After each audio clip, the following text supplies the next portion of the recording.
Hello, I'm Luke Neller and welcome to Best Replays of the Week. In this episode we have a defender with impeccable timing, a crucial contribution from the pride of Sweden, and an old T14 coming out to play. Let's go!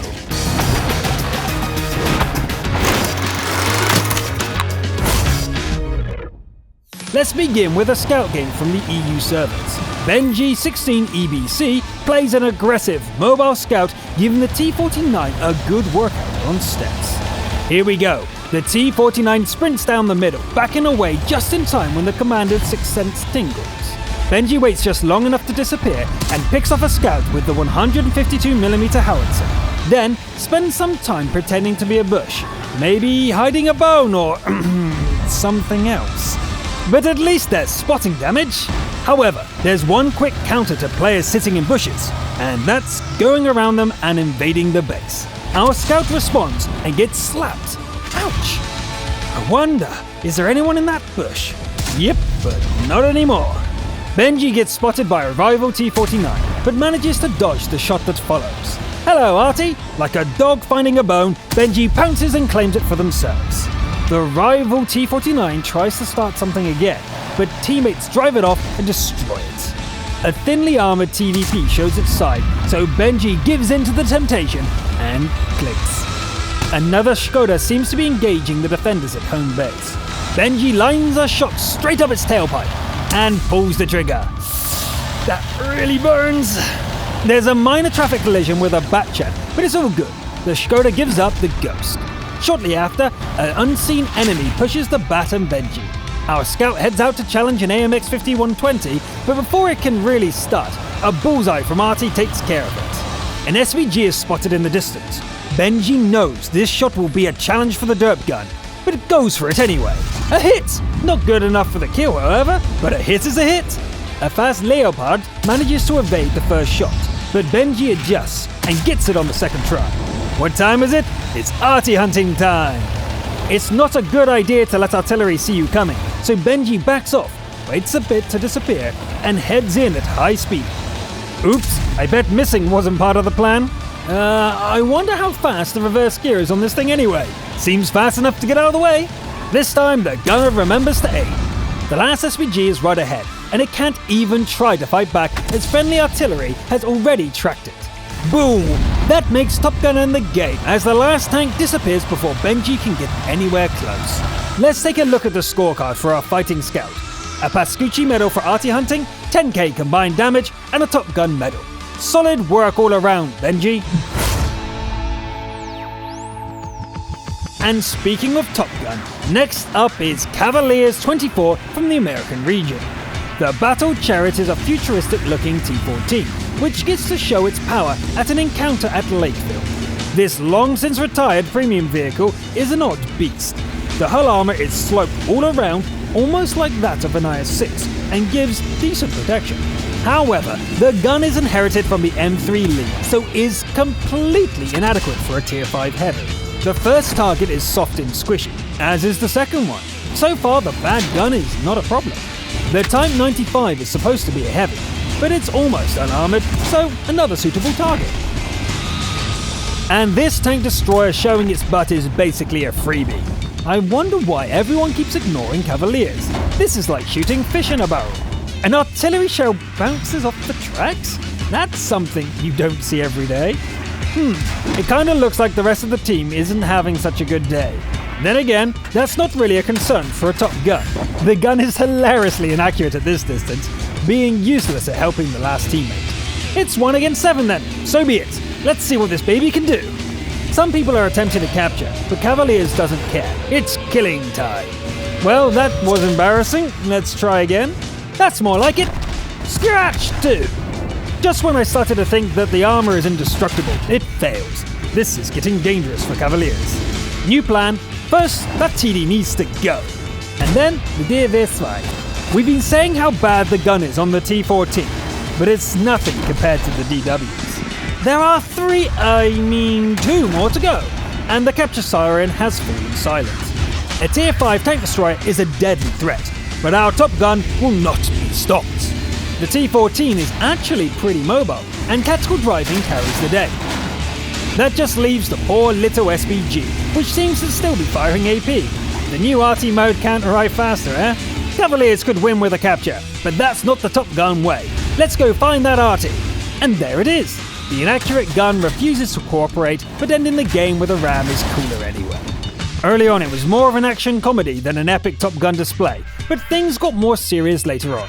Either way, that's 13 kills with a tank that few would consider particularly powerful. This episode's invader is Predator Henk, also from the American region. The battle was fought on Tundra, with Henk in command of a mid-tier Constructa T-34-100. Things do not start well. Our invader trades a hit for 2 in return, and puts a shell through the back of a friendly VK's turret. Trading fire from here is dangerous, and not that effective. Finally, a decent target. Red team tanks dash across the gap in the east, giving Henk a good opportunity to dish out some damage. A T-29 gets disabled in the open, and becomes the first kill. It lands a shot in return, however, leaving the T-34 with 100 hit points. Henk takes a Cromwell to death's door, turns around and blows up an Su-100Y. There are several low HP targets on offer, so Henk takes the opportunity to even out the score a bit. This T-34 is an excellent repair, but 3 accurate shots turn it into smoking wreckage. Jackson is down to its last hit point, and an HE round finishes it off with ease. We are down to 5 shells and 3 opponents. Henk considers taking on the Patriot, but backs away after taking a closer look. The Chaffee's turret is briefly visible, and our invader takes the shot. Nice! Patriot is chasing the last friendly. Henk goes in to help the FCM, but is forced to back off in the face of a T-28 prototype. There goes the FCM, but the Patriot goes down to 18 hit points as well. Last shell. This has to work. Yes! Good work, but the Constructor's weapon is now dry. Capping is the only way to win this. If the prototype comes knocking, Henk will have to keep it at bay using harsh language. But who are we kidding? The T-28 prototype is notoriously slow. Our T-34-100 stays in cover, and there's nothing the frustrated TD driver can do about it. It looks like even invaders want to play as Top Guns these days, only capping if they run out of shells. Still, it was a good game, and Predator Henk sure made up for that disastrous start. From Invader to Defender, this one is a Winter Himmelsdorf encounter from the Asian region. OK Tank U's tank is the tough as nails E75. It's about to be put to the test, since the red team has a big advantage in heavy tanks. The game kicks off, and OK Tank U heads for the banana. Usually this is difficult to hold on your own, but against a lone T-29, it's more like easy mode. A T-95 on the other hand is much more of a challenge. Luckily, the heavily armoured beastie focuses on somebody else, allowing our defender to take it out fairly easily. The T-29 isn't much of a threat on its own, so OK Tank U drives up to it and punches its clock. Defender senses tingle, and the E-75 turns around as a red tide washes down from the hill. The RT is doomed, but revenge is swift. A Liberty deals some damage, but gets wrecked in return. A brave Indian charges in, but seems a little confused over which one is the 85-ton heavy. The IS seems to be firing HE, making the Liberty in the rear the bigger threats. The commander can't handle the HE bombardment, however, literally going to pieces under the pressure. Luckily, somebody else takes care of the French heavy, leaving OK Tank U free to finish off the IS. There's a lot of crossfire here, and no real chance to fight back. Our defender falls back as the symbol for the last teammate winks out. The endgame is 1 against 4. Somebody patch up the commander! There's work to do! An RU-251 dashes across the street. Fast but not fast enough. Another scout challenges the E-75 from behind and receives the same treatment. Just you wait, T-49. You'll get what's coming to you. It's time to get rid of these pesky little things. I mean, tough as it is, the tank can't take much more of this. Finally, that leaves 2. Our defender has to get to the circle, but the T-49 is no doubt waiting for an opportunity to pounce. Time is running out. Defend or lose the game. OK Tank U traverses the turret all the way around and picks off the charging light tank. Nice! The reset has to happen on the first try, so our defender reloads with an APCR shell. Here goes! Boom! Not just a reset, but the game-ending shot. Now, technically, that was just a single defense shot, but the previous 3 kills opened the way to get to the capper. Well played, OK thank you, and with excellent timing. A finale also comes from the Asian region as Madhouse 10101 delivers a crucial contribution in a Strv 103B. The map is Karelia, which is about as close to Sweden as we can get in the game. Madhouse is off to a strong start, putting the smackdown on several red team machines and claiming the first kill. Those fast reverse gears come in handy as the Strv repositions to continue the fight. An IS-7 takes a lot of killing, but Madhouse keeps chipping away until it gives up the ghost. A black dog comes into view and receives a few love taps. It looks like the northern flank is in trouble. Madhouse moves into a support position and gets busy. The targets move into cover, but there's a T-69 in need of killing on the other flank. Anyway, the T-57 should be able to finish the fight on its own now.